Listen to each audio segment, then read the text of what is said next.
For a few years, I've had a Singer 404. The Singer 404 was not favored at time of release because it did not have a carrying handle and also had a horizontal drop-in bobbin that was a Class 66. The Class 66 bobbin needed to be changed very frequently, and also it was difficult to change your bobbin without removing your project from underneath the machine.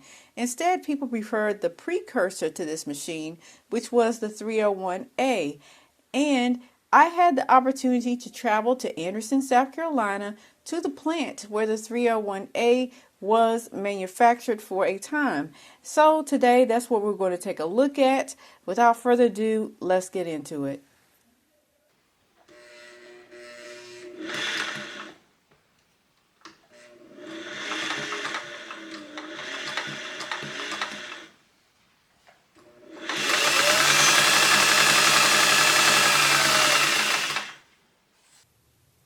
William C. Whitner thought of long-distance transmission of electric power in 1894. First, a small plant was established at High Shoals on the Rocky River, 6 miles from Anderson. It transmitted 200 electric horsepower from 5,000-volt generators. Then, the Portman Shoals Power Plant on the Siena River, a 10-mile distance, was built by the Anderson Light and Power Company. Construction began in 1896. It used Stanley Electric Company's 10,000-volt generators. The Portman Dam swept away in December of 1901 and was rebuilt in 1902. The plant caused Anderson to be called the Electric City, and from that point onwards, many different companies established themselves in Anderson to take advantage of the electricity that was available there. And one of these companies was Singer. In 1950, Singer built a new plant in Anderson, South Carolina for manufacturing a new range of slant needle aluminum-bodied sewing machines.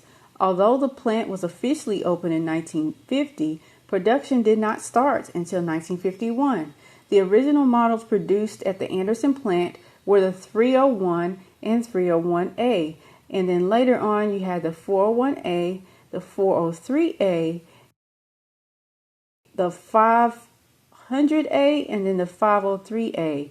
With the exception of the first 2 years of production of the 301s, machines built in Anderson were identified with an A suffix on the model numbers. Serial numbers of machines built at Anderson in the 1950s and 60s started with a prefix NA, NB, or NC. The parts for these machines were mostly manufactured at the Elizabethport factory, which is in New Jersey, and shipped to Anderson for assembly. After the last 503A was made in 1963, the Anderson plant manufactured power tools and domestic products. After 1975, the Athena electronic sewing machines were made at Anderson. There it is! That's the Athena 2000 electronic machine by Singer. It's $100 off. Push these buttons. It sews 25 stitches.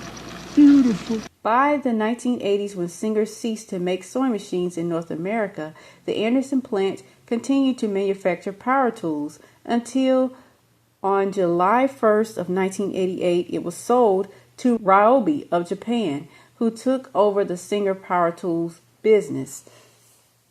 If you haven't already, please do give this video a thumbs up, subscribe, and tap that notification bell to receive updates. And that gets us to where we are today. When you go to Anderson, South Carolina today, you will see the Ryobi plant as you come up the highway, and it's right there off of the exit.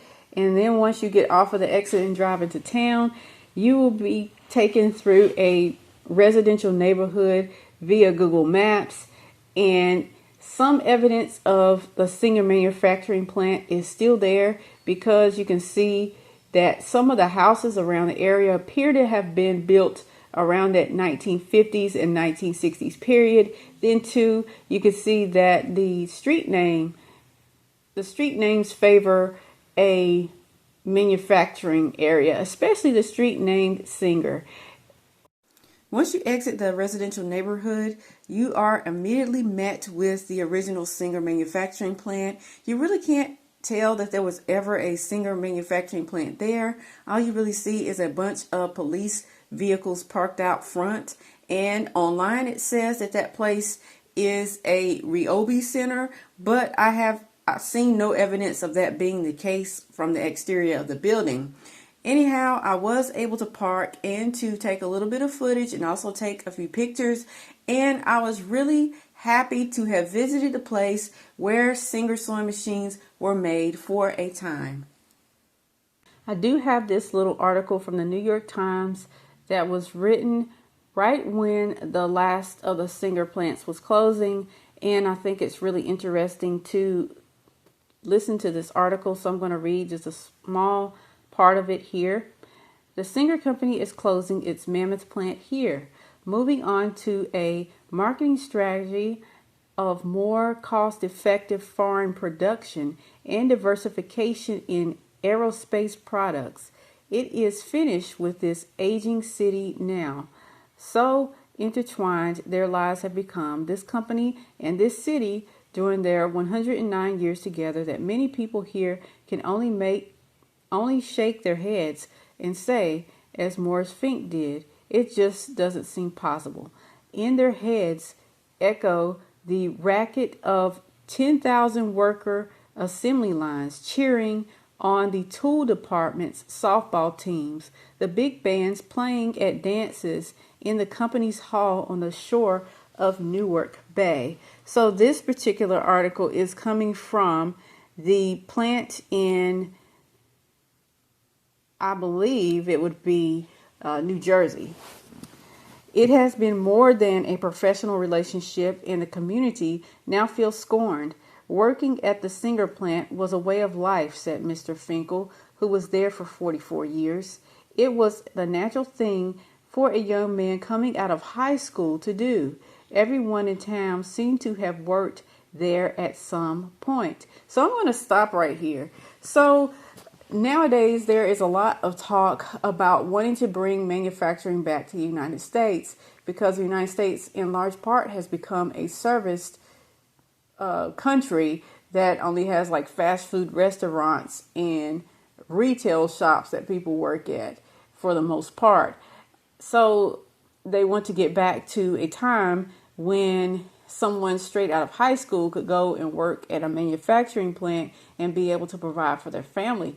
I'm not so sure that that is all that possible nowadays because the overwhelming majority of manufacturing jobs now are automated and not actual people working. So it would not be a 10,000 worker assembly line anymore.